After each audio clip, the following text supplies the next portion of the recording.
Hello everybody, welcome to Small Woodlot. My wife says I never work in the house. Well, push comes to shove, I do work in the house.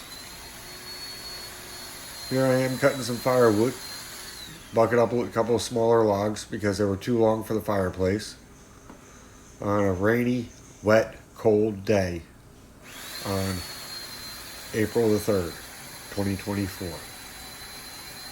So, we all have to have our fun. We all have to get some work done. This is my father's old electric Poulan.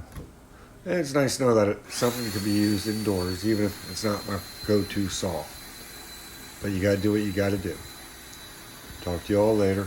Have a good day.